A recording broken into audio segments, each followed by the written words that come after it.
Esta es la mañana en el continente americano. Cuando atardece en Europa y cae la noche en Asia. Así despierta el continente americano y transcurre el día y la noche en el resto del mundo. La mañana.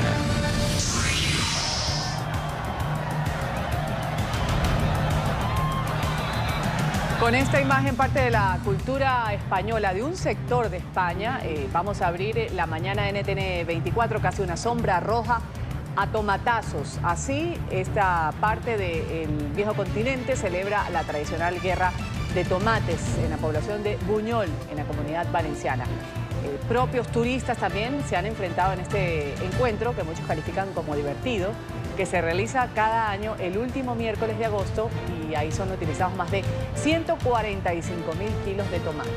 Qué forma de utilizar los tomates, ¿no? Hay que decirlo, la tomatina es el nombre de esta celebración, una tradición que se remonta a 1945. Para la edición de este año, y presten atención, se entregaron más de 22.000 entradas. 17.000 fueron vendidas a los visitantes y otras 5.000 han sido entregadas a los habitantes de Buñol.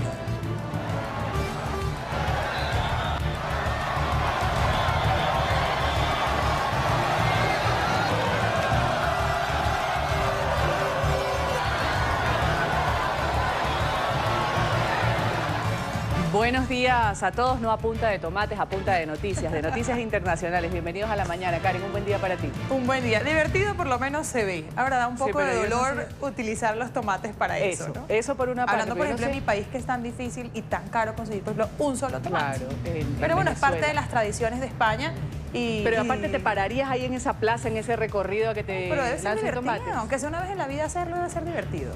¿Lanzarlos o que te los lancen? Las dos cosas, ya que está uno metido en eso, ya las dos cosas. Bueno, bienvenidos todos. Vamos a comenzar el programa La Mañana con noticias de Estados Unidos, donde van a comenzar ya la honra fúnebre del fallecido senador estadounidense John McCain. Este miércoles justamente, cuando el republicano cumpliría 82 años, sus restos van a ser expuestos en el Capitolio, en el estado de Arizona, que representó él como legislador. El cuerpo del considerado héroe de guerra va a ser trasladado el viernes a la capital, a Washington, donde va a recibir un tributo en el Congreso. McCain murió el pasado sábado tras perder la batalla contra un cáncer cerebral y será enterrado el domingo en la Academia Naval de Annapolis, a las afueras de la capital de Estados Unidos. Redada en una fábrica en el norte de Texas. En el operativo de ICE participaron más de 300 agentes. El lugar donde se llevó a cabo la acción es una empresa donde se fabrican remolques y que ofrece empleo a unas 500 personas. En esta compañía fueron arrestados 179 trabajadores procesados por temas referentes a leyes de inmigración. Es una de las acciones policiales más grandes en una década a nivel nacional. Esta misma empresa había sido multada ya en 2014 con $445.000 por contratar personas indocumentadas.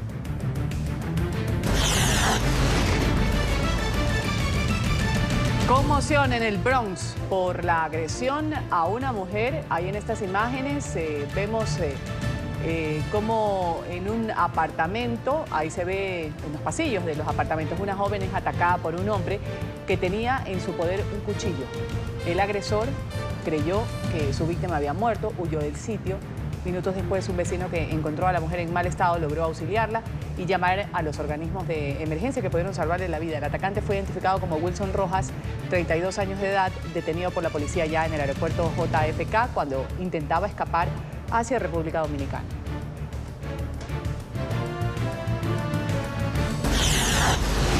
Y en una reunión extraordinaria de emergencia en Lima, las autoridades migratorias de la comunidad andina, de la que forman parte Bolivia, Colombia, Ecuador y Perú, analizan hoy el flujo migratorio masivo de venezolanos en la región.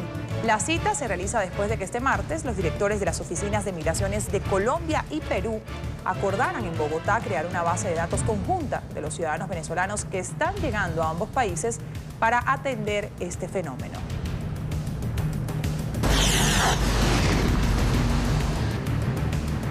El gobierno de Brasil autorizó el uso de las Fuerzas Armadas en el estado Roraima tras la creciente llegada de inmigrantes venezolanos. Según el ministro de Seguridad Pública, ante este éxodo, el gobierno federal decidió aplicar la ley de garantía y del orden en el estado fronterizo. Esta medida busca mantener las condiciones de seguridad en la zona y fue autorizada por el presidente Michel Temer. El jefe del gobierno español, Pedro Sánchez, visita Bolivia en la gira que adelanta por América Latina. Sánchez se encontró con el presidente Evo Morales, con quien firmó acuerdos bilaterales, incluido un memorándum sobre el propuesto ferrocarril central bioceánico que atravesaría Bolivia y conectaría un puerto en el Atlántico en Brasil con un puerto del Pacífico en Perú. Muy cerca del aeropuerto donde Sánchez aterrizó, en Santa Cruz, un grupo de activistas bolivianos protestó por la intención del presidente Morales de ser reelegido.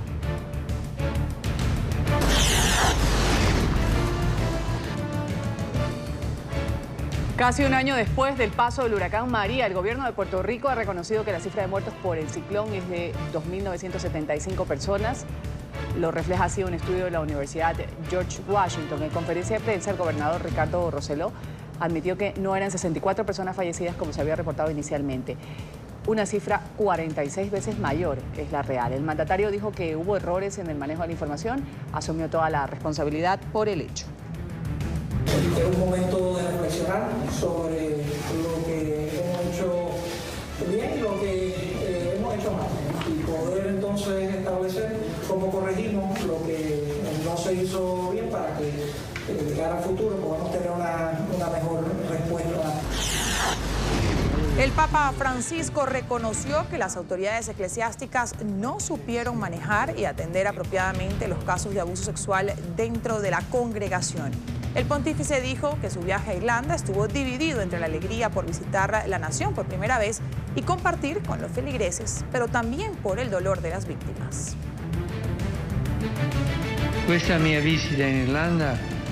Mi visita a Irlanda, además de gran gozo, también tuvo que cargar con el dolor y la amargura por el sufrimiento causado en ese país por varias formas de abuso, incluso por miembros de la iglesia. El hecho de que las autoridades eclesiásticas en ese pasado no siempre han sido capaces de encargarse apropiadamente de estos crímenes. Una muestra profunda de esto ocurrió después de la reunión con algunos sobrevivientes. Hubo 8 sobrevivientes y en repetidas oportunidades pedí perdón al Señor por estos pecados, por el escándalo y el sentido de traición.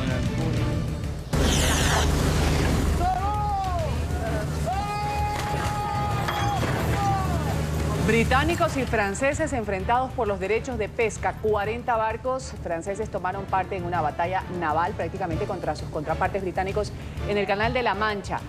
Chocaron entre sí, insultos intercambiados desde una chatarra a otra sobre las poblaciones de Vieras, en un nuevo episodio de este histórico conflicto por la pesca de mariscos. 3 embarcaciones resultaron dañadas en este enfrentamiento. Sucedió en la Bahía del Sena y la policía francesa tuvo que intervenir.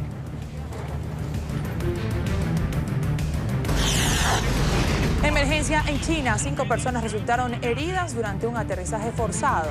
Un avión de la aerolínea Capital que cubría la ruta Beijing-Macao tuvo que ser desviado a un aeropuerto alterno por una falla mecánica. Los pasajeros salieron de la aeronave en los toboganes de emergencia. Los lesionados se encuentran ya en un centro médico local.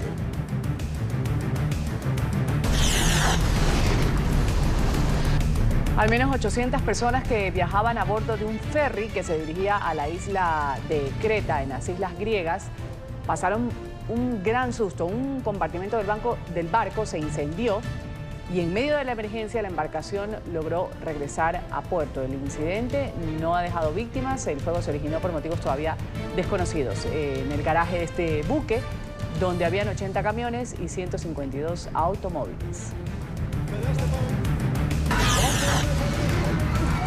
Y hoy los admiradores del fallecido cantante Michael Jackson recuerdan al rey del pop. El artista habría cumplido este 29 de agosto 60 años. Sus hijos, Paris y Prince Jackson, recogerán en nombre de su padre y a título póstumo el premio Elizabeth Taylor Legacy 2018 que entrega la Fundación contra el SIDA, creada por la actriz. Michael Jackson falleció, recordemos, el 25 de junio de 2009 por una sobredosis.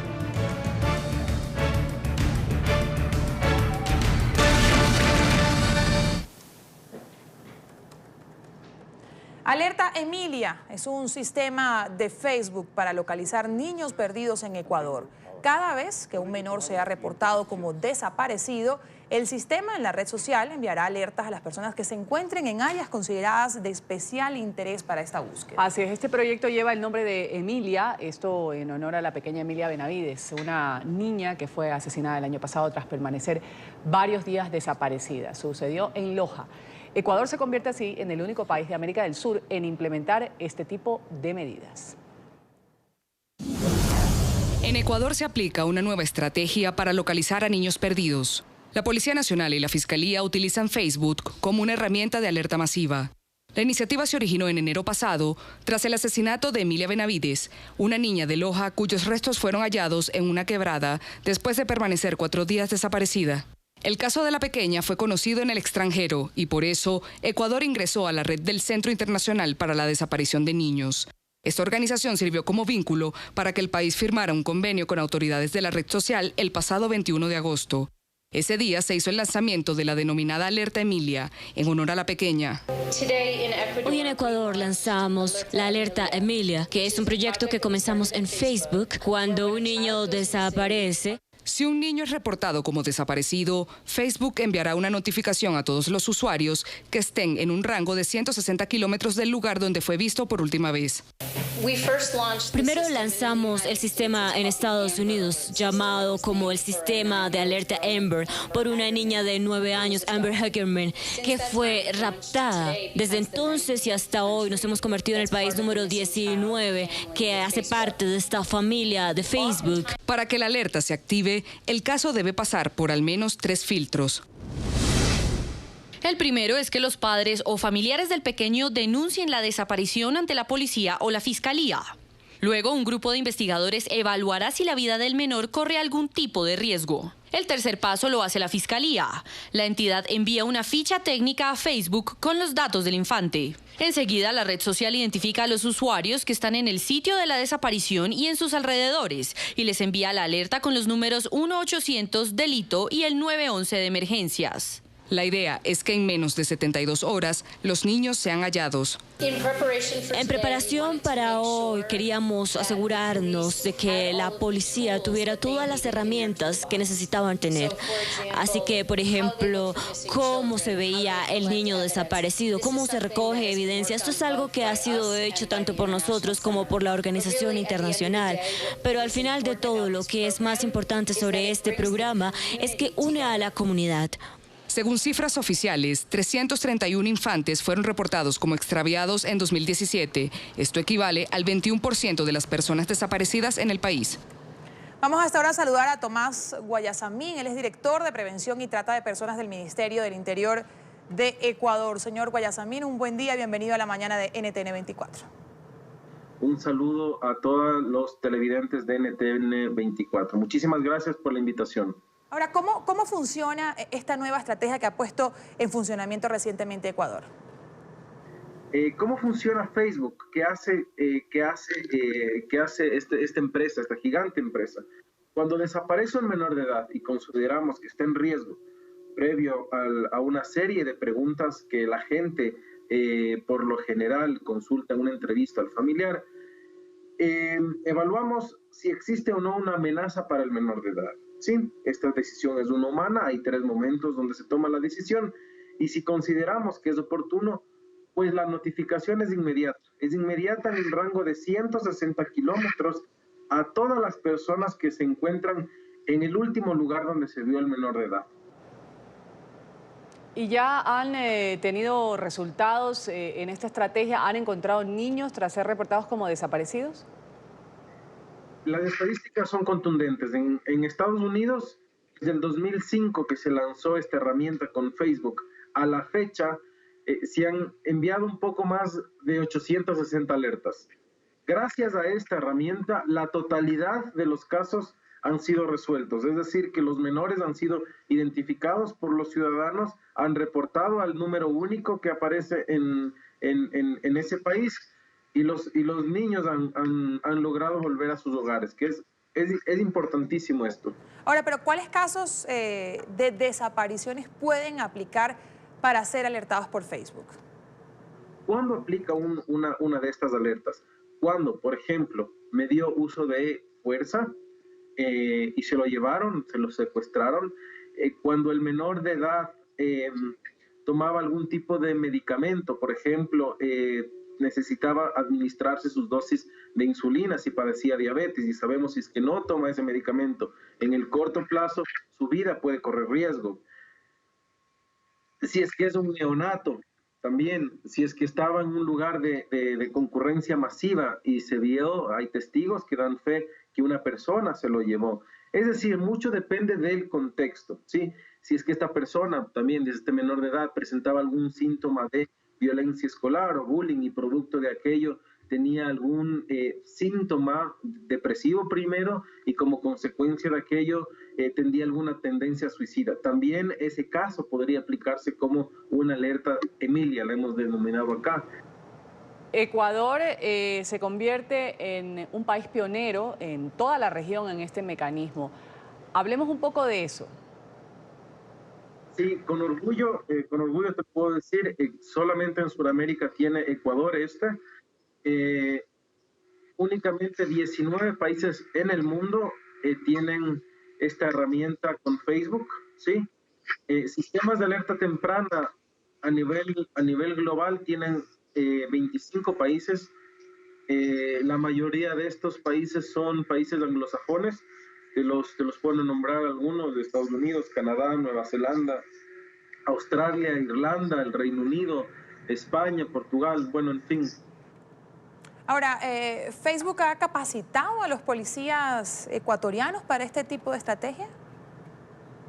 Sí, Facebook ha venido en 2 ocasiones acá, nos ha dado a más de cómo activar esta herramienta, algunas capacitaciones en torno a requerimientos inmediatos. Por ejemplo, si es que hay un perfil de un sospechoso, también podemos tener información de primera mano inmediatamente para conocer información en torno a este posible victimario.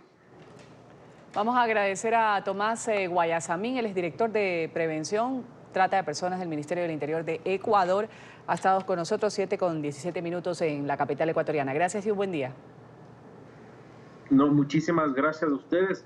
Un saludo a todos los televidentes de NTN 24. Muchísimas gracias por la invitación. Y continúa la batalla legal en Ecuador contra las restricciones que intenta imponer el gobierno de Lenín Moreno al ingreso de ciudadanos venezolanos. Ahora, pese a que la justicia ya suspendió la exigencia de pasaporte, la Cancillería ahora decide pedir nuevos requisitos, como es el apostillado de documentos de identidad o una certificación sobre su autenticidad. Para organismos de derechos humanos, esto es una violación a las leyes de movilidad. Pese a la orden judicial que obligó al gobierno ecuatoriano a levantar la presentación de pasaporte para que los venezolanos ingresen al país, la Cancillería decidió imponer otros requisitos, como es una certificación de validez de documentos de identidad o que la cédula sea apostillada por el Estado venezolano, lo que para la Defensoría del Pueblo incluso podría convertirse en un claro desacato. Lo consideramos como una vulneración a los derechos de la población venezolana.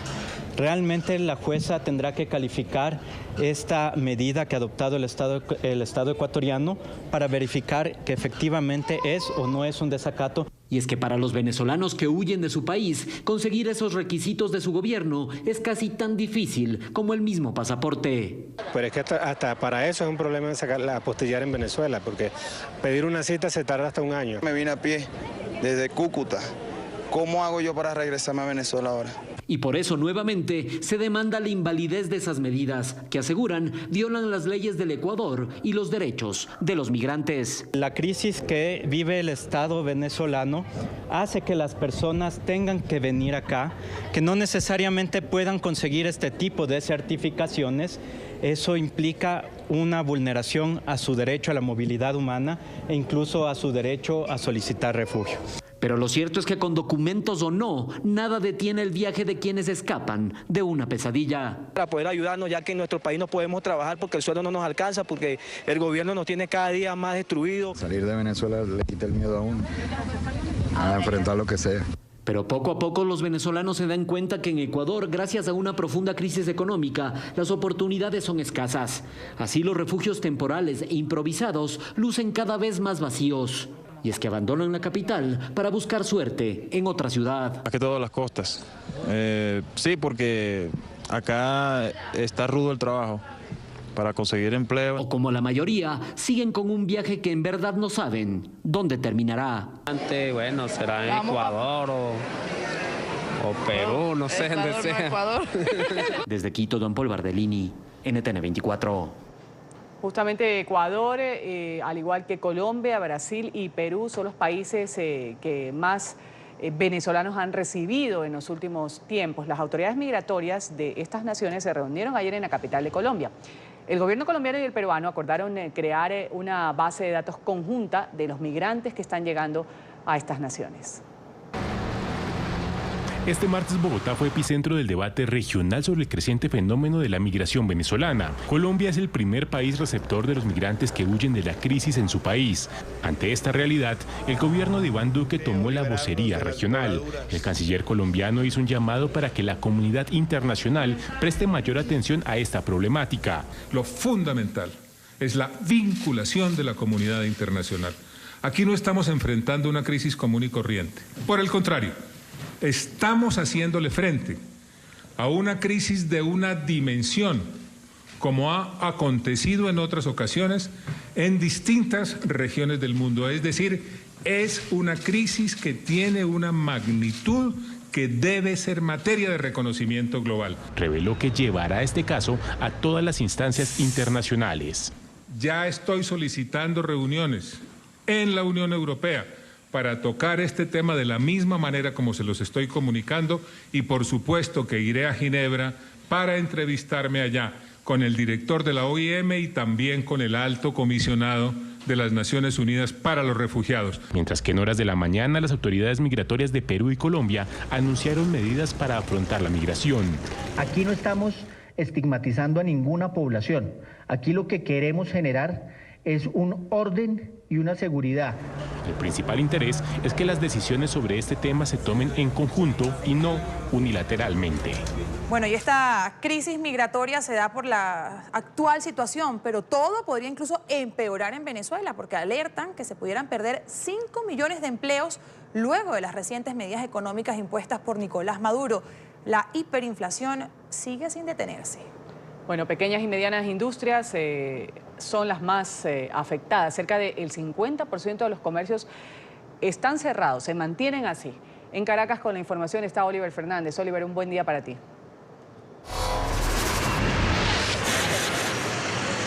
Muy buenos días, Karen Ruth. Un placer saludarles desde Caracas. Así es, el diputado y economista Ángel Alvarado aseguró que miles de personas pudieran quedar en la calle luego de las medidas económicas implementadas por el gobierno de Nicolás Maduro. También aseguró que no se puede hablar de especulación mientras no se corrija la hiperinflación. Además, también dijo que los más afectados siguen siendo los ciudadanos. Veamos el siguiente informe. Las consecuencias de una economía mal administrada recaen sobre la población, ciudadanos que han visto morir a sus vecinos de hambre. Por lo menos ayer murió una vecina por comida, falta de comida, desnutrida. Cuando la llevaron al médico ya estaba demasiado desnutrida, pues comiera puro mango en la semana. Es triste. Y a veces cuando le llegaba a la caja, porque a veces llega cada 15 días, a veces faltan 2 meses y así sucesivamente, pues. Y ellos lo que hacían era ir a buscar mango. Unos conozco unas parcelas cerca que hay y iban a buscar mango. Y así fue deteriorándose hasta que falleció la señora.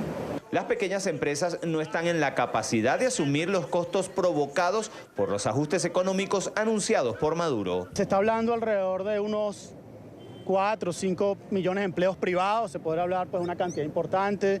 Es difícil decir que la mitad porque no se distribuye de manera igual, pero estamos hablando de millones de venezolanos que en este momento podrían quedarse sin trabajo. Lo que hace falta es empleo, lo que hace falta es más inversión y lo que hace falta para eso es confianza. Pero en este momento todo el paquetazo de Maduro no da ningún tipo de confianza. Sin embargo, el presidente Nicolás Maduro insiste en señalar de especuladores a aquellos negocios que quedaron vacíos tras el denominado paquetazo. Los mandó a inspeccionar. Me han dicho que Farmatodo es un asalto a mano armada contra el pueblo. Ministro de Comercio Interior, la primera tarea que le doy, revise esas redes que estén robando al pueblo. Me informa y vamos con todo. Mientras no se detenga la hiperinflación, no se puede hablar de especulación. Por eso aquí no se puede hablar de especulación en el sentido estricto, sino de hiperinflación. Cuando tienes una hiperinflación de este tamaño, evidentemente lo que tienes es que el valor del dinero no vale nada y es despreciado por la población. Katiuska Camargo vive en Petare, uno de los barrios más grandes de Latinoamérica. Asegura que en su comunidad la crisis ha causado estragos. Ya lo veo en mis sectores, en mi gente, en mi comunidad, gente que no tiene para comer, gente que está siendo despedida de sus trabajos y a nosotros ya se nos ha hecho cuesta arriba. No podemos conseguir para ayudar a otros, entonces se nos están muriendo esas personas a nuestros ojos sin poder hacer nada. Janet González también vive en Petare. Para darle de comer a sus hijos es prácticamente imposible. Para su familia la cena es una utopía. Casi todos los días, por lo menos el mío tiene como 3, 4 días que no come. Sobreviviendo con pura yuquita, que si papillita, cualquier cosita. Karen Ruth, para hoy se tiene previsto que sesione la Comisión de Desarrollo Social de la Asamblea Nacional y el tema principal a tratar será el empleo de los venezolanos y la crisis que pudiera generar las recientes medidas implementadas por el gobierno de Nicolás Maduro. Es la información que manejamos desde Caracas. Volvemos con ustedes a la mañana de NTN 24. Realmente dramáticos estos testimonios. Gracias, Oliver, por traernos esta realidad que viven los venezolanos. Mientras tanto, el jefe del gobierno español, Pedro Sánchez, llegó ayer a Bolivia, donde se reunió con el presidente Evo Morales. Ambos mandatarios suscribieron 3 convenios en diversas áreas, uno de ellos para la adhesión de España al proyecto de construcción del tren bioceánico. Morales y Sánchez han manifestado la plena disposición, el compromiso por trabajar por el fortalecimiento de las relaciones entre ambas naciones. Y Ana Paz, lista con el reporte. Paola Cuentas. Paola, un buen día. Buen día, amigos de NTN 24. Segunda escala del presidente del gobierno español, Pedro Sánchez, en su gira por Latinoamérica. Es el primer encuentro oficial de esta autoridad española con el presidente de Bolivia, Evo Morales. Ha sido calificado como un hecho histórico, ya que se trata también del primer jefe del gobierno español en ejercicio que visita este país después de 20 años. Como lo habían anunciado, la suscripción de acuerdos importantes en el marco también del fortalecimiento de la relación bilateral. Convenios en el ámbito judicial por un lado, pero también para consolidar la presencia de empresas españolas en un megaproyecto denominado el Tren Bioceánico. La importancia que le da el gobierno de España y el país a este proyecto es absoluta. Somos uno de los pocos países de la Unión Europea que estamos, me parece que somos el 5º país, corríjame si me equivoco, presidente, que estamos junto con Alemania y con Suiza liderando este proyecto multimillonario. Creo recordar que son más de 10.000 millones de euros los que están vinculados con España. Y desde luego la importancia que nosotros le damos es trascendental, porque todo lo que tenga que ver con el desarrollo, el progreso de este bello país, de esta tierra con la que tantas cosas nos unen, siempre será bienvenido en España. Estos acuerdos con España, pero también con la Unión Europea, no solamente en temas de políticas sociales. Hace un momento comentaba, por ejemplo, la presencia de Europa en tema de la lucha contra el narcotráfico, una cooperación importante, incondicional. A cambio de la cooperación no nos pide ser dueño de empresas, ser dueño de recursos naturales. Esa es la diferencia con la supuesta cooperación de Estados Unidos. Pero además de eso, nuestro modelo económico, donde ahí se garantiza la inversión del Estado, inversión privada, nacional e internacional, pero también la inversión de cooperativas, de asociaciones. Esta combinación de inversión nos ha permitido garantizar primero la estabilidad económica y segundo el crecimiento económico. Concluye la visita del jefe del gobierno español en suelo boliviano, parte rumbo a Colombia y posteriormente Costa Rica para continuar con esta gira. Con la información retorno al Centro Internacional de Noticias. Buen día. Un buen día, Paola. Vamos hasta ahora a hacer un corte comercial aquí en la mañana de NTN 24. Cuando regresemos tenemos información desde Florida sobre los resultados de las primarias que se realizaron el día de ayer. Ya regresamos.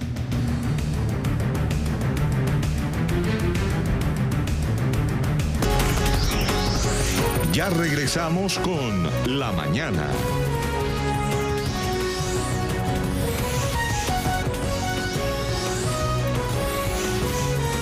Continuamos con La Mañana. Revisamos lo que es noticia en el mundo a esta hora. En Medellín, Colombia, 800 policías, ahí los vemos en acción, han realizado un operativo de gran magnitud en contra del narcotráfico. Hasta el momento deja 4 detenidos. Según las autoridades, se hará extinción de dominio a más de 34 bienes de la avenida de Grave, una conflictiva zona de venta y consumo de drogas en el centro de la ciudad de Medellín.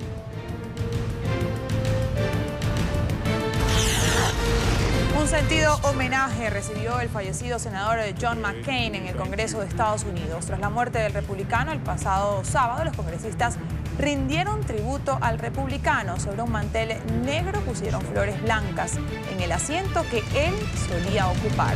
Uno de los discursos más emotivos fue el del senador Lindsey Graham, amigo personal de McCain, quien no pudo evitar que se le quebrara la voz al recordarlo. Él me enseñó que el honor y la imperfección están siempre en competencia. Yo no lloro por un hombre perfecto, lloro por un hombre que vivió con honor y que siempre estaba dispuesto a admitir su imperfección.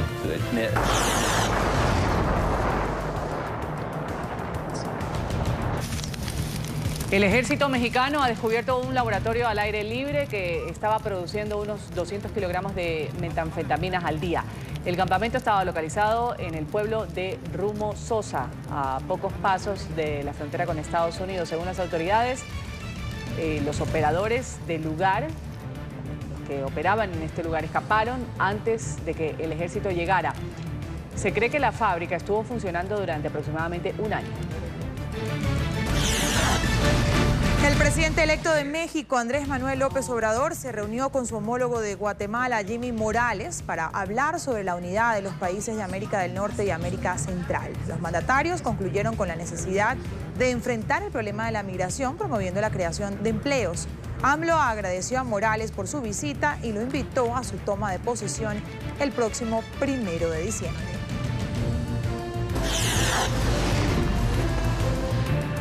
Una nueva tormenta se formó en el Pacífico Este. Norman se encuentra ubicada a 732 kilómetros al sureste de la península de Baja California, en México, con vientos máximos sostenidos de 50 kilómetros por hora.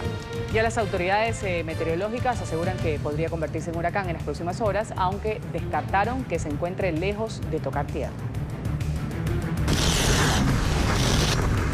Una grave sequía azota el este de Australia. Los agricultores de las zonas afectadas han descrito esta temporada como la peor que han visto en las últimas décadas. Algunos de los granjeros han tenido que reducir a la mitad el número de su ganado. En el estado de Nueva Gales del Sur se estima que alrededor del 98% del territorio sufre de sequía. El gobierno ha destinado más de $700 millones para hacer frente a esta difícil situación.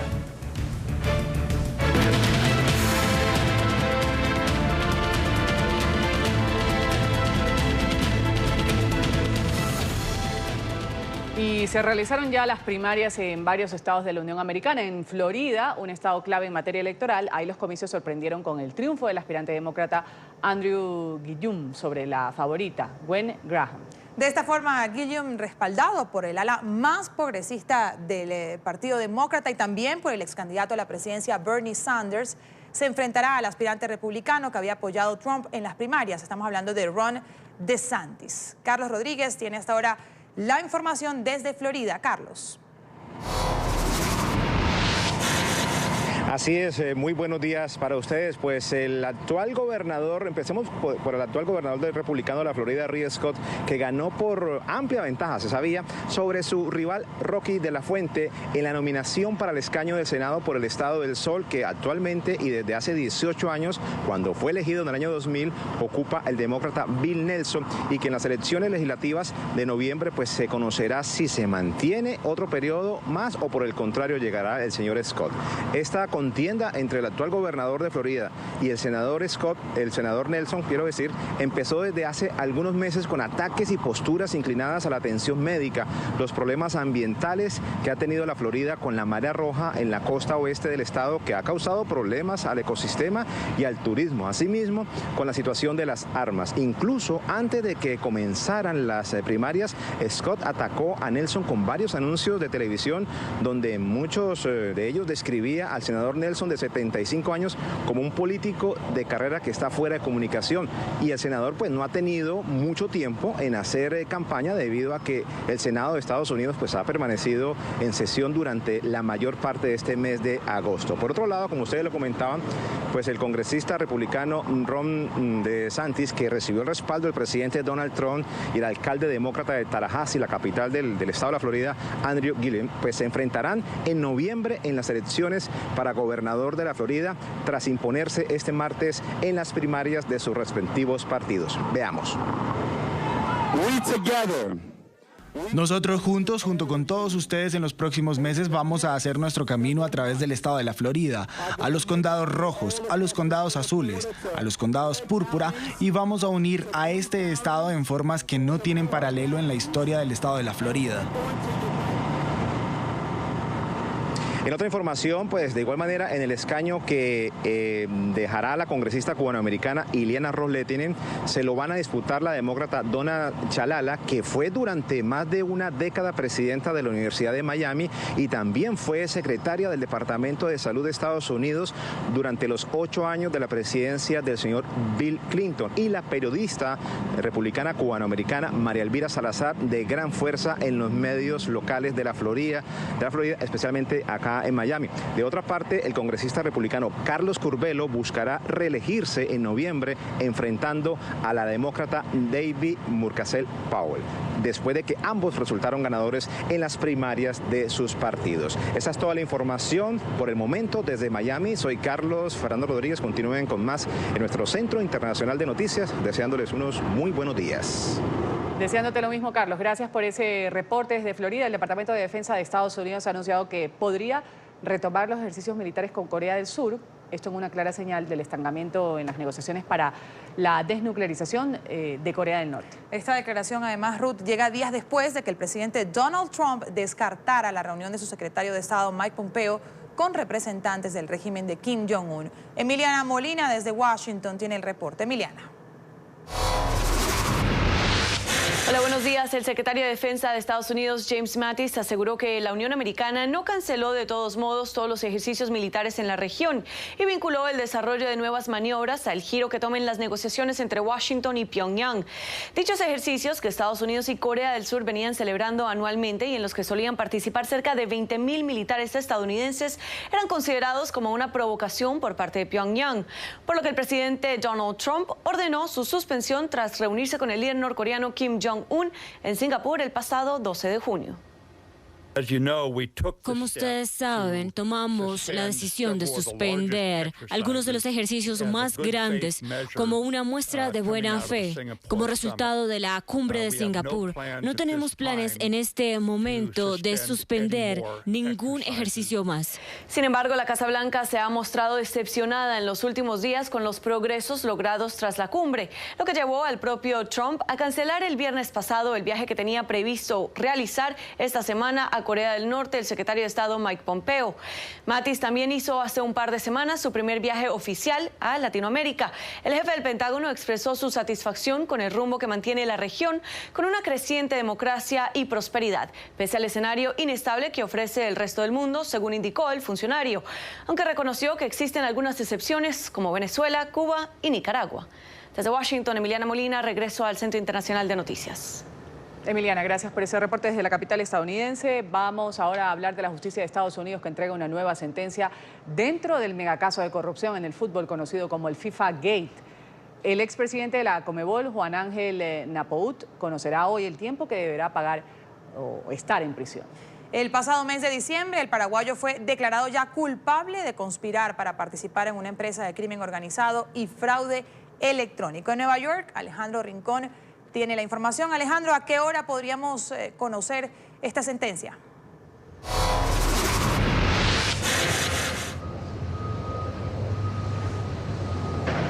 Hola Karen Ruz, televidentes del canal de las Américas. Sobre las 9:30 de la mañana, hora local de la ciudad de Nueva York, está previsto el inicio de la audiencia donde se entregará este tiempo de prisión al paraguayo Juan Ángel Naput. Aproximadamente una hora después pudiéramos llegar a tener conocimiento de cuál es entonces el tiempo que estará encerrado tras las rejas. Juan Ángel Naput es de hecho una de las pocas personas que ha decidido desafiar a la justicia de los Estados Unidos dentro de este caso de corrupción conocido como FIFA Gate. Más de 40 personas han sido involucradas en todo este proceso y a juicio solo fueron 3. De esas 3, 2 fueron encontradas culpables y una de ellas, Juan Ángel Naput, recibe hoy la lectura de esta sentencia. La Fiscalía pide un tiempo máximo de 20 años en prisión. Sin embargo, la jueza Pamela Chen, a cargo de esta causa, tendrá que considerar distintos argumentos que entregará en esa audiencia no solo la Fiscalía, sino también la defensa, de forma tal que con base en estas consideraciones finales se entregará el tiempo en prisión. Antecede a esta cita un importante informe que se entrega como parte de las mociones preparatorias, en donde se revela que durante los últimos meses Juan Ángel Naput, uno de los principales exdirigentes del fútbol suramericano, rodeado siempre de riqueza, ha trabajado en la cocina de la cárcel donde permanece, un trabajo por el cual entre los meses de julio y agosto percibió poco más de $19. De momento ya han hecho ingreso a la Corte Federal del Distrito Este de Nueva York algunos de los familiares de Juan Ángel Naput y se espera que pues él esté ahí justo acompañado de sus abogados cuando la cita empiece sobre las 9:30 hora de Nueva York. Todo lo que tenemos para ustedes por ahora. Continúen con más en la mañana. Gracias a Alejandro por ese reporte desde Nueva York. Y hoy se cumple un año de la tragedia que ocasionó el huracán Harvey en la ciudad de Houston. El fenómeno dejó inundaciones, 68 muertos y pérdidas millonarias. Nuestro periodista Mauricio Cárdenas estuvo en Houston cubriendo los estragos de la tormenta y un año después ha regresado a esa ciudad para ver cómo va la recuperación. Mauricio, un buen día. Adelante con su reporte. Muy buenos días para todos ustedes. No ha sido fácil la recuperación de una metrópoli como Houston después de una de las peores tragedias que un huracán y sus inundaciones posteriores hayan dejado en una ciudad de los Estados Unidos. 68 personas perdieron la vida y, escuchen bien, 125 billones con B de dólares en pérdidas. Ha pasado ya un año y todavía se sienten los estragos de lo que fue esta gran tragedia. Nosotros hablamos de nuevo con Jorge Herrera, un hombre que hace un año le hicimos un gran reportaje, pues ayudó con su lancha, con sus motos de agua, a rescatar a más de 200 personas que estaban atrapadas en sus casas por las fuertes y violentas inundaciones que vivió la ciudad de Houston. Hablamos con él sobre lo que ha sido hasta el momento esta recuperación. Muy lenta. Esta subdivisión fue completamente llena, solo podías entrar aquí en lancha. Y si puedes ver en la parte de aquí de atrás, ya esa casa la demolieron. Hay muchas casas todavía que aquí todavía están en mal estado, están demoliendo, no han construido las casas por cuestiones de dinero, cuestiones del seguro. A muchas gente que no tenía seguro de inundación. Ha sido un problema muy crítico porque mucha gente perdió casas, todavía las están pagando y no tienen dónde vivir. Pero también hablamos con un exconcejal de la ciudad de Houston para que nos contara cómo va la recuperación de la ciudad. Él es una de las personas que está encargada justamente de las personas desamparadas, de la reconstrucción de las casas y en general de esta reconstrucción de la ciudad tejana a la que todavía le falta mucho por hacer. Y para las empresas medianas y mayores, ellos se han podido a subir y seguir adelante. Pero todavía tenemos un problema a los niveles más cercanos a la comunidad. Los empresarios pequeños, las personas que son dueños de casa que no tenían seguridad porque sus zonas nunca habían tenido ningún problema de inundación. Entonces allí es donde tenemos unas cosas mucho más difíciles. A pesar de los billonarios recursos del gobierno estatal, local y federal para la reconstrucción y ayuda a los damnificados del huracán Harvey, la comunidad hispana ha sido una de las más perjudicadas por diferentes motivos que vamos a explicar con un gran reportaje en nuestros informativos durante todo el día. Mauricio Cárdenas, regresamos con ustedes al estudio. Gracias a Mauricio a la espera de esas entregas. Vamos a hablar ahora del presidente de Estados Unidos y su nuevo enemigo, esta vez en el ciberespacio. Donald Trump advirtió que su gobierno podría tomar medidas contra gigantes informáticos que, según él, amañan su motor de búsqueda para desfavorecerlo. Trump acusó a Google de manipular su plataforma para solo mostrar contenido como noticias e historias falsas sobre él y su administración. El mandatario estadounidense Donald Trump señaló a Google y otros gigantes informáticos de suprimir las voces de conservadores y esconder información. Los resultados de búsqueda en Google para noticias de Trump muestran solo el punto de vista o el reportaje de noticias falsas de los medios de comunicación. En otras palabras, lo han manipulado por mí y otros para que casi todas las historias y noticias sean malas. La falsa CNN es prominente. Los medios conservadores, republicanos y justos están silenciados. ¿Ilegal? El 96% de los resultados de las noticias de Trump son de los medios de comunicación de la izquierda nacional, muy peligrosos. Google y otros están suprimiendo voces de conservadores y ocultando información y noticias que sean buenas. Están controlando lo que podemos y no podemos ver. Esta es una situación muy seria que será afrontada. Consultando en Google su propio nombre, Trump recalcó que aparecen solo noticias negativas sobre su gobierno.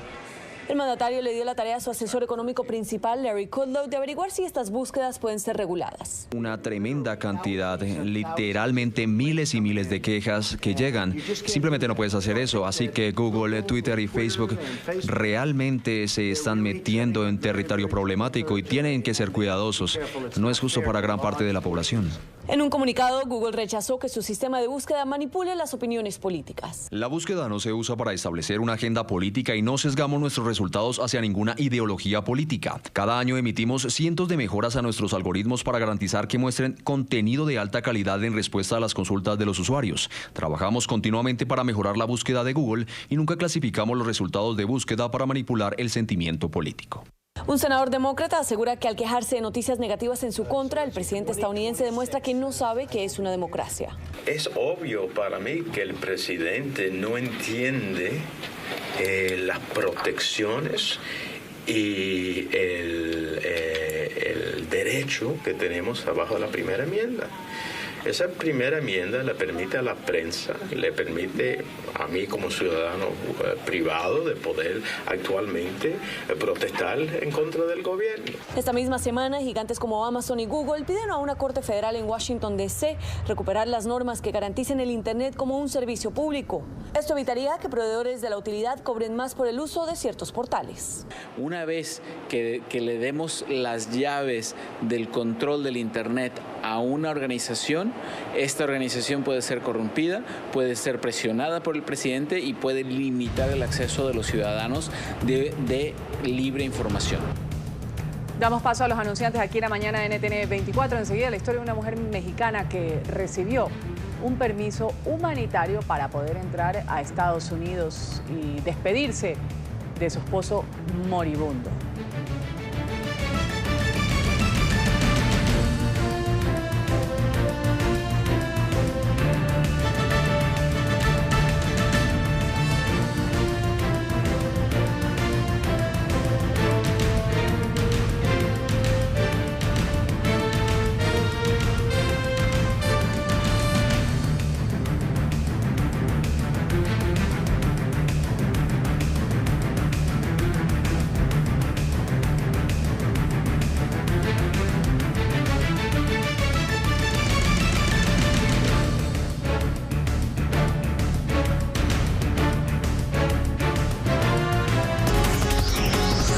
Ya regresamos con La Mañana.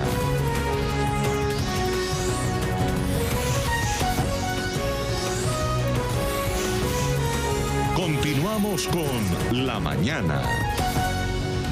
Gracias por continuar con nosotras aquí en la mañana de NTN 24. Vamos a revisar de inmediato lo que es noticia a esta hora.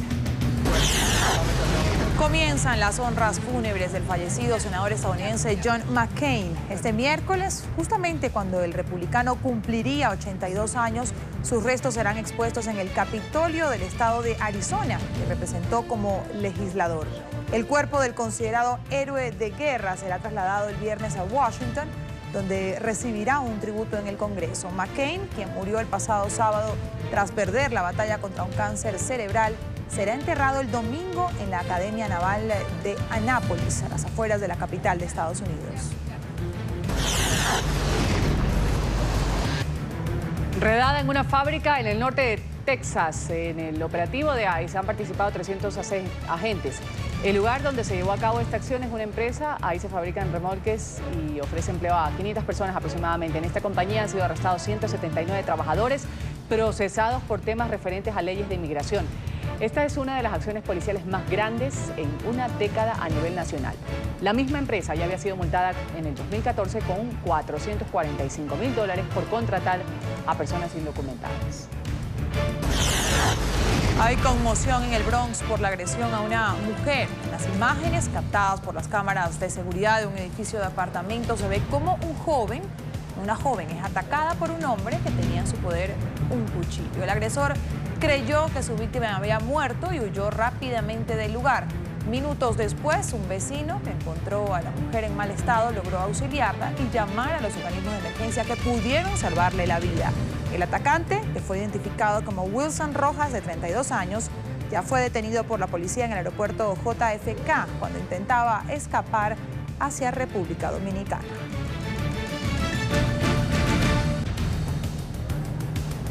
En una reunión extraordinaria de emergencia en Lima, las autoridades de migración de la comunidad andina, de la que forman parte Bolivia, Colombia, Ecuador y Perú, analizan hoy el flujo migratorio masivo de venezolanos en la región.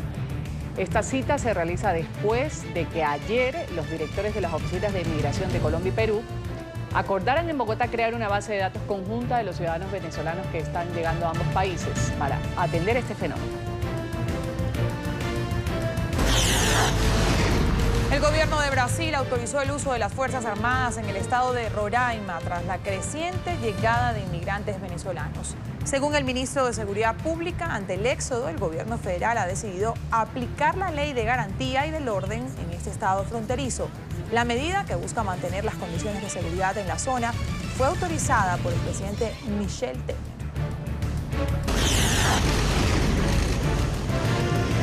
El jefe de gobierno español, Pedro Sánchez, de visita en Bolivia, en esta gira que lleva a cabo por América Latina. Sánchez se encontró con el presidente Morales, han firmado acuerdos bilaterales, incluido un memorándum sobre el propuesto ferrocarril central bioceánico que atravesaría Bolivia y conectaría un puerto en el Atlántico, en Brasil, con un puerto del Pacífico en Perú. Muy cerca del aeropuerto donde Sánchez aterrizó en Santa Cruz, hay un grupo de activistas bolivianos protestó por la intención del presidente Morales de ser reelegido.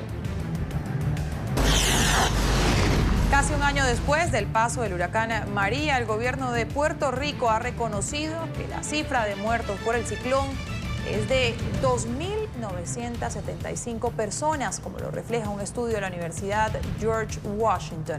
En conferencia de prensa, el gobernador Ricardo Rosselló admitió que no eran 64 personas fallecidas, como se había reportado inicialmente, sino una cifra 46 veces mayor. El mandatario dijo que hubo errores en el manejo de la información y ha asumido toda la responsabilidad por ello. Es un momento de reflexionar sobre lo que hemos hecho bien y lo que hemos hecho mal, y poder entonces establecer cómo corregimos lo que no se hizo bien para que de cara al futuro podamos tener una mejor respuesta. Ecuador se convierte en el único país de América del Sur en implementar un sistema de Facebook para localizar a niños perdidos en la nación. Cada vez que un niño se ha reportado como desaparecido, el sistema de la red social que lleva nombre Alerta Emilia enviará avisos a las personas que se encuentren en áreas consideradas de especial interés para la búsqueda. En NTN 24, Tomás Guayasamín, el director de Prevención y Trata de Personas del Ministerio de Interior de Ecuador, aseguró que esta es una herramienta muy útil que ha dado resultados satisfactorios en los países en los que se ha implementado. Solamente en Sudamérica tiene Ecuador esta. Únicamente 19 países en el mundo tienen esta herramienta con Facebook. Las estadísticas son contundentes. En Estados Unidos Desde el 2005 que se lanzó esta herramienta con Facebook, a la fecha se han enviado un poco más de 860 alertas. Gracias a esta herramienta, la totalidad de los casos han sido resueltos, es decir, que los menores han sido identificados por los ciudadanos, han reportado al número único que aparece en ese país y los niños han logrado volver a sus hogares, que es importantísimo esto. Y este miércoles, en su audiencia en la Plaza San Pedro del Vaticano, el Papa Francisco reconoció que las autoridades eclesiásticas no supieron manejar y atender apropiadamente los casos de abuso sexual dentro de la congregación. El pontífice dijo que su viaje a Irlanda estuvo dividido entre la alegría por visitar esta nación por primera vez y compartir con los feligreses, pero también por el dolor de las víctimas. Mi visita a Irlanda, además de gran gozo, también tuvo que cargar con el dolor y la amargura por el sufrimiento causado en ese país por varias formas de abuso, incluso por miembros de la Iglesia. El hecho de que las autoridades eclesiásticas en ese pasado no siempre han sido capaces de encargarse apropiadamente de estos crímenes. Una muestra profunda de esto ocurrió después de la reunión con algunos sobrevivientes. Hubo 8 sobrevivientes y en repetidas oportunidades pedí perdón al Señor por estos pecados, por el escándalo y el sentido de traición. El Papa Francisco también se refirió en su tradicional audiencia al divorcio. El pontífice aseguró que la práctica se ha convertido en una moda cuando lo ideal es mantener la unidad y el amor en la familia. Es una moda. También en las revistas leemos que este se ha divorciado. Pero por favor, esto es algo feo. Yo respeto todo, pero el ideal no es el divorcio. La separación, la destrucción de la familia. El ideal de la familia es la unidad. La emergencia en China, 5 personas resultaron heridas durante un aterrizaje forzado. Un avión de la aerolínea Capital que cubría la ruta Beijing-Macao tuvo que ser desviado a un aeropuerto alterno por una falla mecánica. Los pasajeros salieron de la aeronave en los toboganes de emergencia. Los lesionados se recuperan ya en un centro médico local.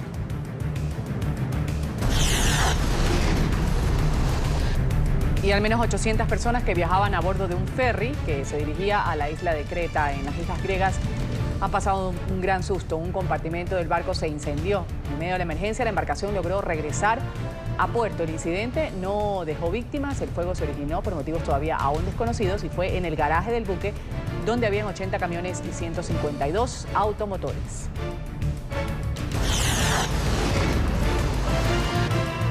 Y un fenómeno inusual sorprendió a los residentes de Perth, en el oeste de Australia. En este video quedó registrado el momento en el que una lluvia de meteoritos iluminó el cielo de la ciudad con pequeñas bolas de fuego. Científicos investigan si los meteoritos se quemaron completamente en la atmósfera o si llegaron a caer a tierra en localidades cercanas.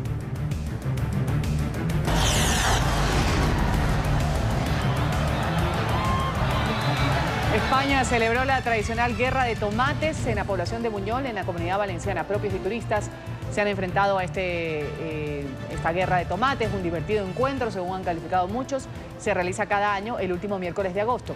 Ahí son utilizados más de 145.000 kilos de tomate. La tomatina es el nombre de esta celebración, una tradición que se remonta a 1945. Para la edición de este año se entregaron más de 22.000 entradas, 17.000 fueron vendidas a los visitantes y otras 5.000 han sido entregadas a los habitantes de Buñol.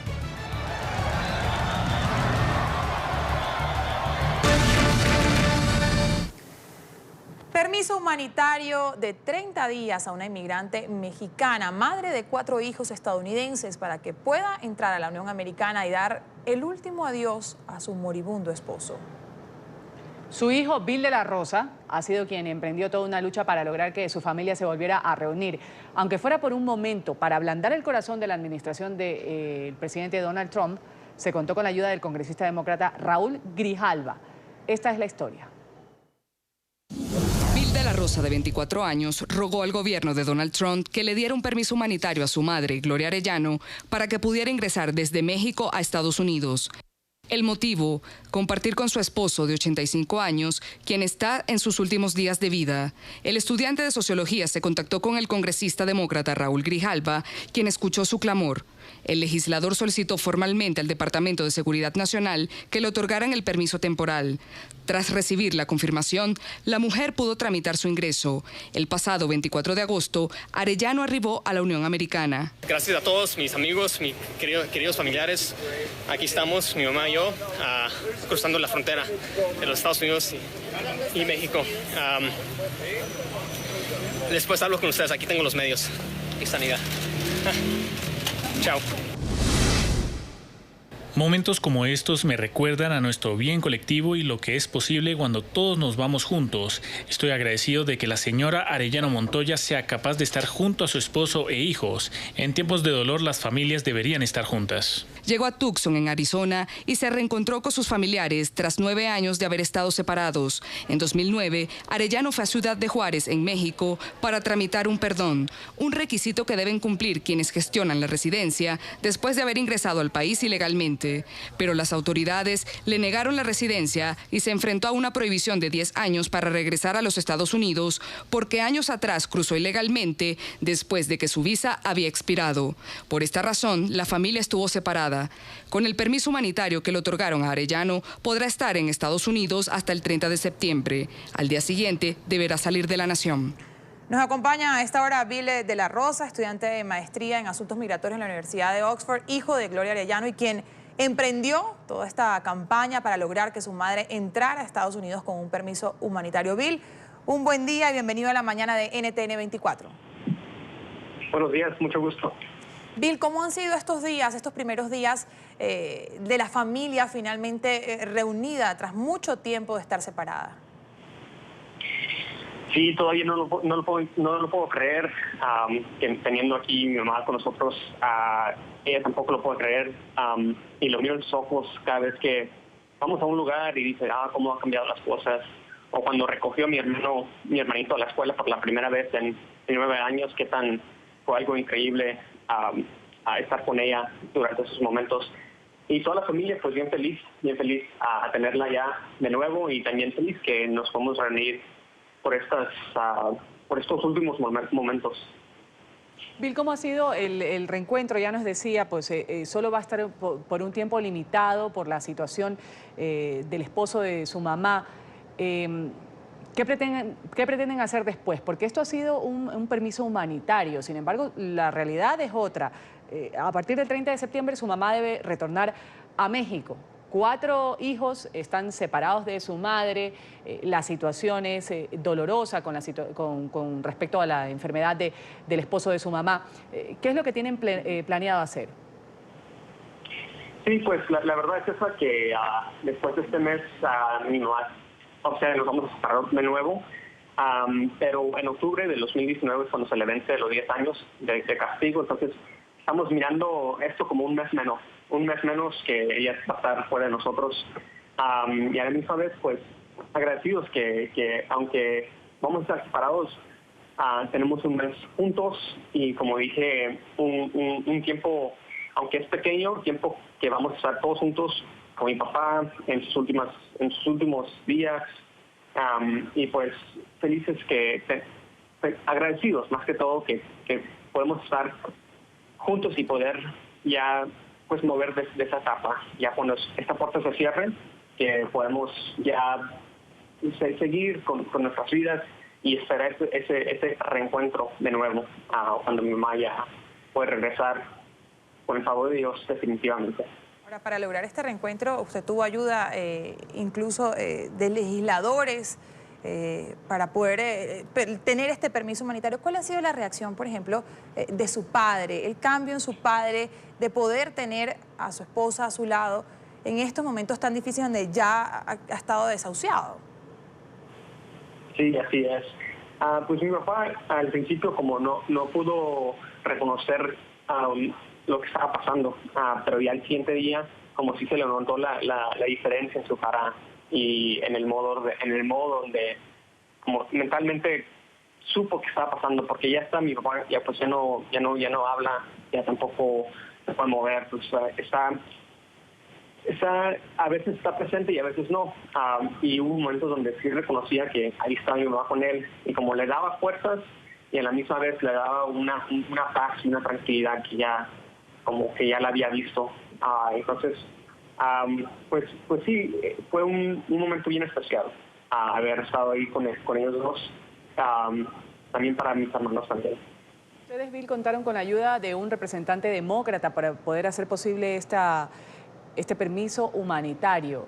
No es tan fácil. ¿Cómo se logró en realidad o qué argumentos sólidos, válidos, además del que ya conocemos por supuesto, pero que de pronto en otras circunstancias, en otras situaciones de otras personas que tienen su mismo problema no se ha podido lograr?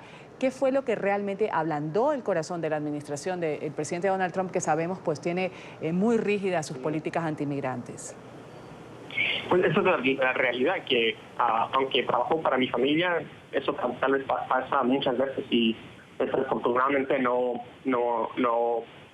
mucha gente no le otorgan ese pase. En este caso, pues yo conseguí el apoyo de muchas personas. La petición que inicié consiguió más de 16,000 firmas en menos de 48 horas. Tenía todo el apoyo de la comunidad, de los medios, de mi representante congresista, y pues creo que todo el apoyo que tenía, y porque no iba a parar, solamente iba a seguir creciendo. Eso me ayudó mucho. Y pues el argumento que presentamos fue que la razón por la cual nos negaron el pase, dijeron que porque le habían negado la residencia ya en el 2019, y la castigaron por 10 años, esa fue la razón por que le negaron el pase humanitario. Pero sin embargo, era algo extraño, porque en el 2011 ya le habían otorgado un pase humanitario por 5 días para ver a mi papá, que en ese entonces tuvo un embolio, su primer embolio, y pues fue algo extraño por la cual que nos estaban negando esta visa, porque la habían castigado 10 años, sin embargo ya le habían dado un pase humanitario. Entonces nos preguntamos qué está pasando aquí. Entonces con esos detalles y pues siguiendo pidiendo que nos den una pequeña oportunidad.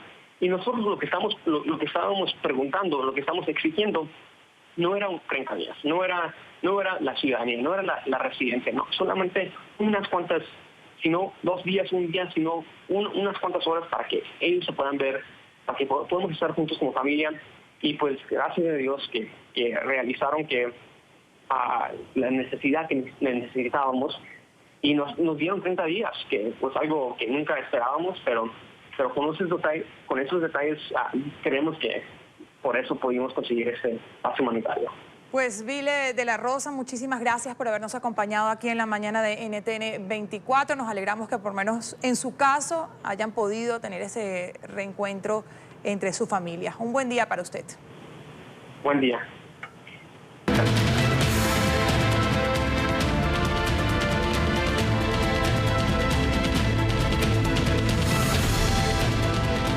Vamos a revisar lo que es noticia en el continente europeo. La policía española ha detenido 10 migrantes subsaharianos, quienes junto a otros 600 saltaron la valla de Ceuta. Esto sucedió en julio pasado e hirieron a una veintena de guardias civiles. Este hecho ha sido calificado como uno de los más violentos registrados en la frontera entre España y Marruecos. En Madrid, Marcelo Moncayo tiene el reporte.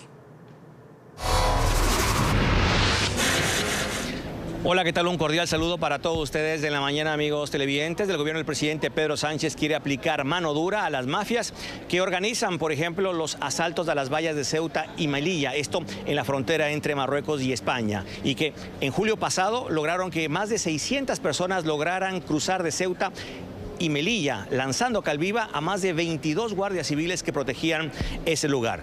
En las últimas horas, la Policía Nacional detuvo a 10 de estos ciudadanos subsaharianos que cruzaron la frontera en julio pasado, acusándolos de organización criminal porque aparentemente serían parte de estas mafias que cobran, por ejemplo, alrededor de 18 euros a cada uno de los africanos que cruzan hacia territorio español.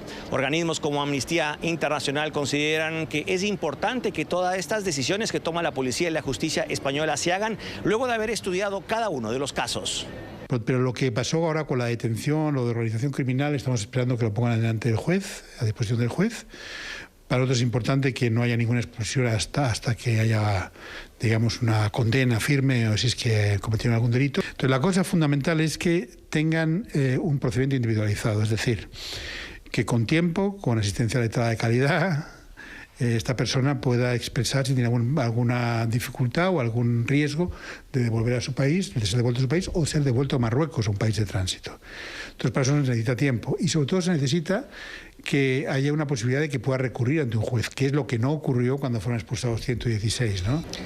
Amigos televidentes, y Amnistía Internacional también critica una acción del gobierno de España y que es devolver inmediatamente, esto se llama devolución en caliente, a los migrantes que han cruzado de Marruecos hacia Ceuta, saltando la valla de Ceuta, de esa ciudad. Esto porque consideran que se está violentando una normativa nacional e internacional y que es no permitirle a cada uno de estos migrantes que expliquen el por qué están necesitando asilo. El gobierno de España ha hecho esta acción que es devolver a más de 150 migrantes que también han saltado en las últimas horas, amparándose en un acuerdo que firmó con Marruecos hace más de 20 años. Este es el informe para la mañana. Sigan ustedes con más desde nuestro Centro Internacional de Noticias. Hasta pronto. Hasta pronto a Marcelo. Y Francia toma medidas para garantizar la seguridad de los turistas. Se trata de una tarjeta que está a disposición de los visitantes para acceder a museos o a establecimientos comerciales y evitar así fraudes y robos. El turismo es uno de los sectores más importantes de la economía en Francia. 18 millones de personas visitaron París durante el primer semestre de este año. Nuestra periodista Diana Jayón tiene el reporte hasta ahora de la capital francesa. Diana.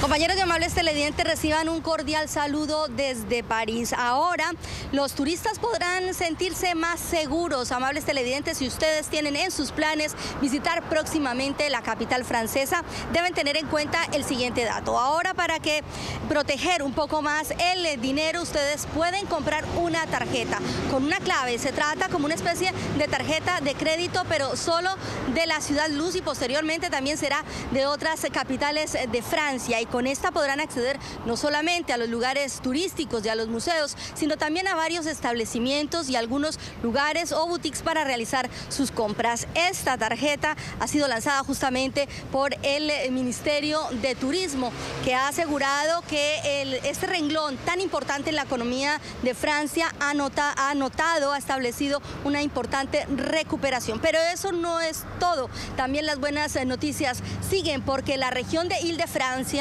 que es donde se encuentra la capital francesa, donde se encuentra París, ha registrado ni más ni menos que tan solo en este primer semestre del año 18 millones de visitas, 18 millones de turistas, algo que demuestra que ciertamente se ha recuperado la confianza en este lugar, en Île-de-France. El dinero en efectivo es el primer gancho que atrae a los ladrones en cualquier ciudad del mundo, y más si se trata de una de las más turísticas. Por ello, en Francia se ha creado un pase o tarjeta turística que evitará la necesidad de los visitantes de cargar con ellos el efectivo. Trabajaremos en estas soluciones. No usar efectivo, lo que permitirá a los turistas pagar con su teléfono inteligente.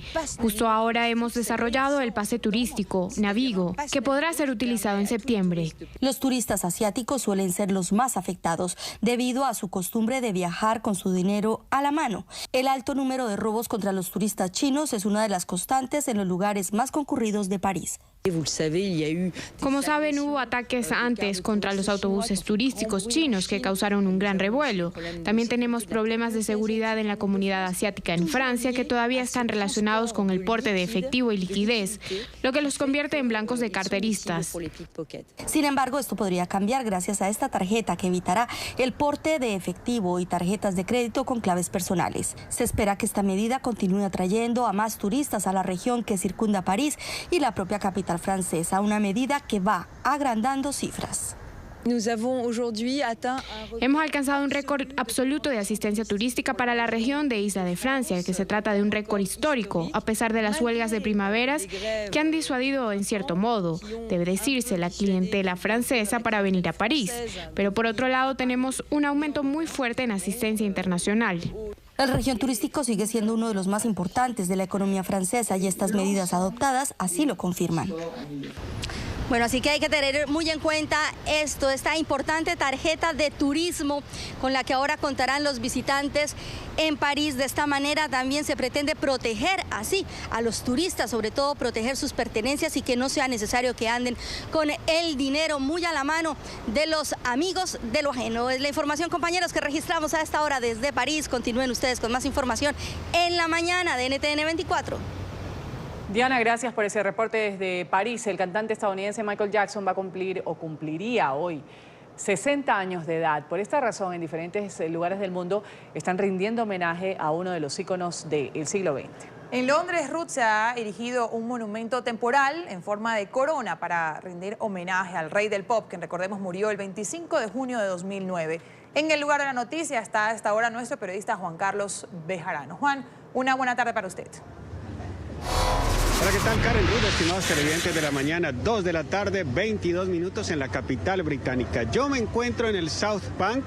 Esto es a orillas del río Támesis, muy cerca de London Eye, para los que conocen Londres.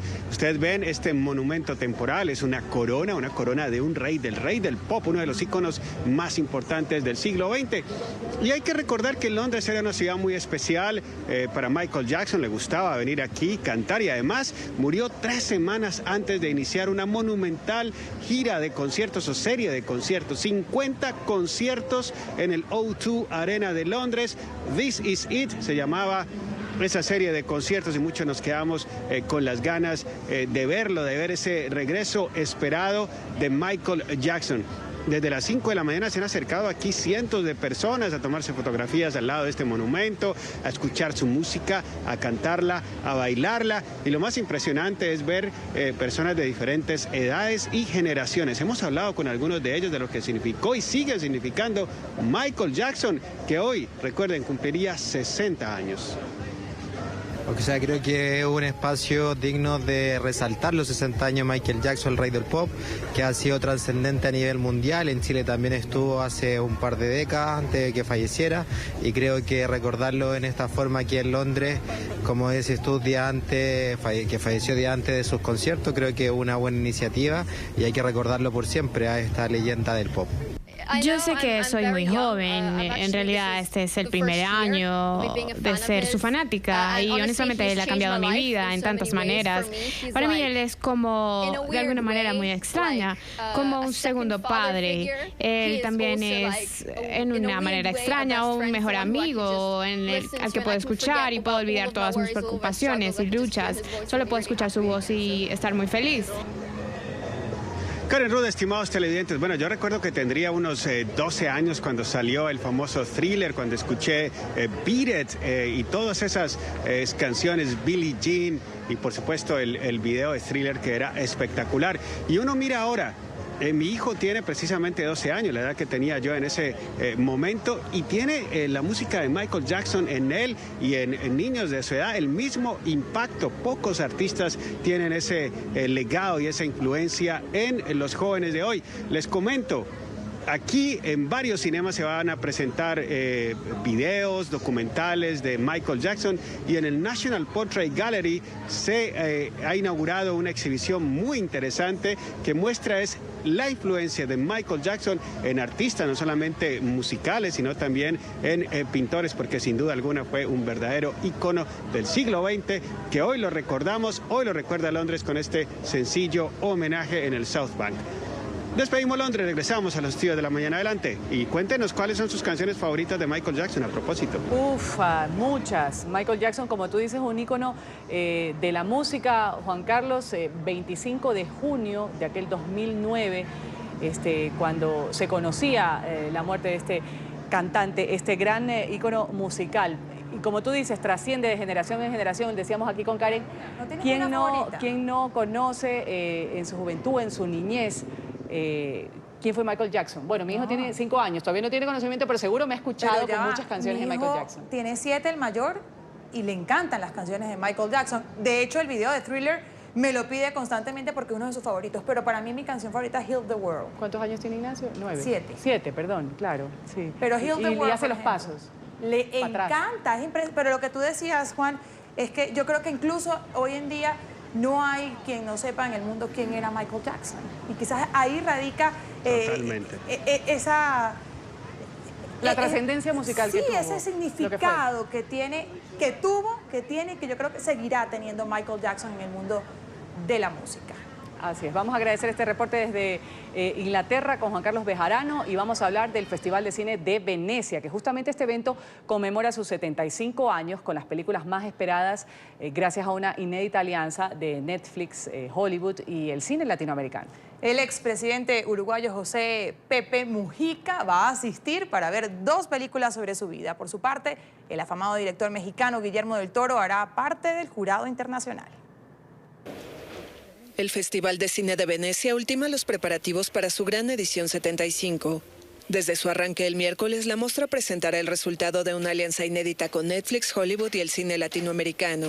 Entre las cintas más destacadas en competencia y producidas además por el gigante del streaming, figuran el drama familiar autobiográfico Roma del mexicano Alfonso Cuarón, La crueldad del terrorismo en 22 de julio del inglés Paul Greengrass, así como el western de los hermanos Coen, La balada de Buster Scruggs. En total, 21 películas competirán por el codiciado León de Oro, entre ellas la del mexicano Carlos Reigadas, quien debuta en Venecia con Nuestro tiempo, y el argentino Gonzalo Tobal con Acusada. El certamen arrancará, como ha ocurrido en otros años, con una producción estadounidense, First Man, del joven director Damien Chazelle, quien inició en Venecia su exitosa carrera con la aclamada La La Land. Con películas de Argentina, México, Brasil y Guatemala, país que participa por primera vez con una obra del chino Li Cheng, el cine de América Latina estará presente en todas las secciones. Argentina será la invitada especial del certamen con 6 películas, entre ellas Lo último de Pablo Trapero, que regresa con La quietud, mi obra maestra de Gastón Duprat, y el documental Introducción al oscuro de Gastón Solnicki. Uno de los platos fuertes será la presencia en Venecia del expresidente uruguayo José Mujica. Se proyectarán 2 películas sobre el exguerrillero que presidió Uruguay entre 2010 y 2015 y que despierta devoción en medio mundo y críticas en su país. El jurado internacional estará presidido por otro latinoamericano, el mexicano Guillermo del Toro, ganador del León de Oro el año pasado con La forma del agua, galardonada además con 4 premios Oscar en Hollywood. Bueno, vamos aquí a una pausa comercial. Enseguida en la mañana vamos a hablar del proyecto de ley sobre el reajuste del salario mínimo en Chile, que ha sido rechazado por el Parlamento.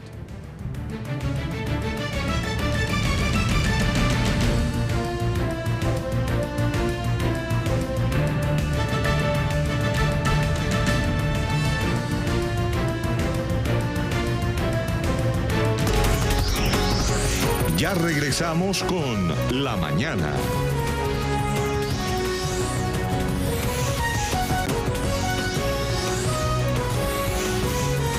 Continuamos con La Mañana.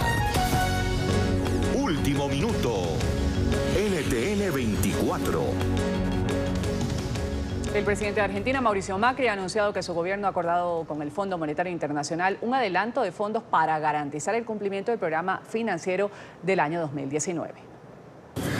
Por eso quiero anunciarles que hemos acordado con el Fondo Monetario Internacional adelantar todos los fondos necesarios para garantizar el cumplimiento del programa financiero del año próximo. Esta decisión apunta a eliminar cualquier incertidumbre que se hubiera generado ante el empeoramiento del contexto internacional. Garantizar el financiamiento para 2019 nos va a permitir fortalecer la confianza y retomar el sendero de crecimiento lo antes posible. De nuestra parte, acompañaremos este apoyo con los esfuerzos fiscales necesarios, trabajo en el que venimos avanzando muy bien. Sé que estas situaciones tormentosas generan angustia y preocupación en muchos de ustedes. Lo sé y lo entiendo. Pero sepan que estoy tomando todas las decisiones necesarias para cuidarlos. Estamos haciendo todo lo que está a nuestro alcance para salir adelante. Estoy convencido, más que nunca, de que juntos vamos a lograr superar nuestras dificultades, cambiando de verdad, de raíz, y entendiendo que no hay atajos mágicos. Sabemos de lo que somos capaces cuando nos proponemos hacer algo importante juntos. Y el gobierno de Brasil ordenó enviar tropas para reforzar la seguridad en el estado fronterizo de Roraima debido a la crisis migratoria que atraviesa la región. El presidente Temer acusó al régimen de Maduro de provocar el alto flujo de inmigrantes que huyen de su país. El mandatario brasileño dijo que esta medida se tomó para garantizar la seguridad en la zona. El brasileño Michel Temer ordenó el martes enviar tropas a la frontera con Venezuela. La medida se produce menos de 2 semanas después de un ataque de habitantes de una pequeña localidad fronteriza contra refugiados venezolanos, luego de que un comerciante resultó herido en un asalto supuestamente cometido por inmigrantes. Vamos buscar apoyo na comunidade internacional. Vamos a buscar apoyo de la comunidad internacional para adoptar medidas diplomáticas firmes que solucionen este problema que ya no es de política interna de un país. Não é mais de política interna de país, mas avançou pela fronteira. Sino que cruzó la frontera de varios países y amenaza la armonía de todo nuestro continente. De todo nosso continente. En tanto, el canciller Aloysio Nunes confirmó que Brasil negocia con el gobierno de Nicolás Maduro para evitar que la eléctrica estatal venezolana Corpoelec corte la luz al estado fronterizo de Roraima por una deuda de $40 millones que Brasil no logra pagar debido a las sanciones de Estados Unidos y la Unión Europea contra Venezuela. Una situación humanitaria. Es una situación humanitaria, no vamos a cerrar la frontera, vamos a mantenerla abierta con los controles necesarios.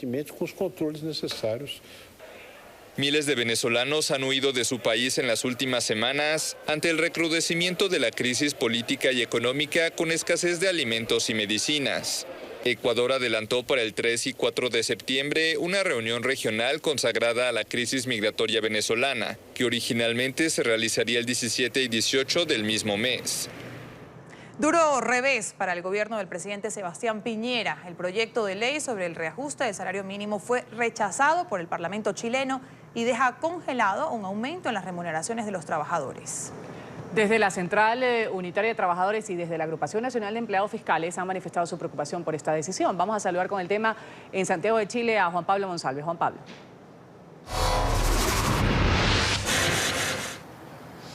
Hola, ¿qué tal televidentes del programa La Mañana de NTN 24? Pues como un hecho inédito ha sido calificado por organizaciones políticas y sociales lo ocurrido en el Parlamento chileno luego de que se cayera la propuesta hecha por el gobierno del presidente Sebastián Piñera sobre el reajuste del salario mínimo. Desde la oposición han señalado que faltó manejo en la negociación por parte del Ejecutivo, teniendo en cuenta, entre otras cosas, que la oposición es mayoría al interior del Parlamento. Vamos a revisar las declaraciones del diputado opositor Manuel Monsalve, miembro del Partido Socialista de Chile. El presidente de la República tiene la obligación de escuchar a los trabajadores y los trabajadores se expresan solo cuando tienen posibilidad de negociar. Y lo que este gobierno ha querido hacer con el veto es quitarle a los trabajadores de Chile la posibilidad de negociar. Y es un fracaso del esquema de negociación del gobierno. Aquí, miren, efectivamente el gobierno no tiene mayoría ni en la Cámara de Diputados ni en el Senado. ¿Qué hace un gobierno que no tiene mayoría? Busca acuerdos, no trata de imponer. Este es un error del esquema de negociación que el gobierno ha instalado y este fracaso se puede seguir repitiendo si es que el gobierno no reflexiona y no aprende a conversar y a dialogar para llegar a acuerdos que sean fructíferos para el país. Sin duda, pues este hecho ha generado una gran tensión entre el oficialismo y la oposición en territorio chileno. El propio presidente Sebastián Piñera aseguró que hay una clara obstrucción por parte de los partidos que conforman las toldas opositoras. Insiste en que es muy importante avanzar en esta materia. Ahora, pues se explora cuál puede ser el camino para que efectivamente se dé este reajuste salarial. También desde las organizaciones de trabajadores han insistido en que ellos ven de manera directa cómo se está afectando una decisión de carácter política el bolsillo de todos los trabajadores acá en territorio chileno. Esta es la información que podemos entregarles a esta hora desde Santiago de Chile. Continúen ustedes con más en el programa La Mañana de NTN 24. Gracias, Juan Pablo. Y Canadá se reintegra a la mesa de negociaciones del TLCAN con Estados Unidos. Los dos países reanudaron oficialmente las conversaciones para modernizar el Tratado de Libre Comercio de América del Norte. Esto luego de que México y la Unión Americana alcanzarán un acuerdo el lunes. Así es, empresarios mexicanos esperan que las tres partes puedan finalmente concretar un convenio. Advierten que de lo contrario el sector automotriz sería uno de los perjudicados. David Romero ya tiene el reporte de Ciudad de México. David. Gracias, buen día, te saludo con gusto desde la Ciudad de México. Pues los grupos empresariales del país ven con muy buenos ojos este gran acercamiento que se está dando entre México y Estados Unidos en este tratado que hasta el momento es bilateral. Vamos a escuchar al presidente de la Coparmex cómo menciona el estar a gusto con este tratado, aunque lo menciona como un primer paso nada más. El sector empresarial mexicano ve como algo muy positivo el acuerdo que está alcanzando el país con los Estados Unidos en materia comercial, pero consideran esto solo como un paso más. Confían en la permanencia de Canadá en el acuerdo. Este acuerdo en principio debe considerarse como eso, como una etapa más en lo que esperamos sean un conjunto de acuerdos adicionales y que permitan preservar un tratado trilateral en el que participen Canadá, Estados Unidos y desde luego México. Y es que el camino no ha sido nada sencillo, pero al que mejor le cae esta noticia es al presidente de los Estados Unidos, quien en medio de diversos problemas que enfrenta al interior, está presumiendo este acuerdo como un logro de su administración. En los Estados Unidos vemos a un presidente Trump enfrentando problemas legales que podrían llevarlo a un impeachment. Y este acuerdo bilateral justamente se da en ese contexto, ¿no? Este acuerdo bilateral que el presidente Trump lo promovió o lo vendió ante la opinión pública como un logro, como un éxito de su administración. La relación de México con su vecino del norte ha estado lleno de fricciones, pero con Canadá la relación es aún más compleja, lo que puede alejar la posibilidad de un tratado trilateral, aunque el problema lo califican más como de estrategia. Estamos en presencia de la administración gubernamental de los Estados Unidos más agresiva con sus socios prácticamente en 100 años. Y esto implica, desde luego, que se actúe en consecuencia, una intransigencia total del gobierno mexicano y sus negociadores seguramente nos tendría con gran gallardía, pero fuera de la posibilidad de un acuerdo internacional. Según los empresarios, en este acuerdo se eliminó la resolución de controversias y la cláusula sunset se amplió a 16 años. Pero falta conocer a detalle el documento para saber el precio que cada país estuvo dispuesto a pagar. Bueno, y ciertamente es un anuncio que es ventajoso para México y para Estados Unidos, también para Donald Trump por la complejidad que tiene ahorita al interior de su país y también para México porque causa una gran certidumbre en materia de inversiones. Es la información que tenemos desde Ciudad de México. Regresamos con ustedes a nuestros estudios. Gracias, vamos a hacer una última pausa aquí en la mañana. Al regresar de comerciales tendremos la información deportiva. Además, recordaremos al rey del pop, a Michael Jackson, que hoy había cumplido 60 años.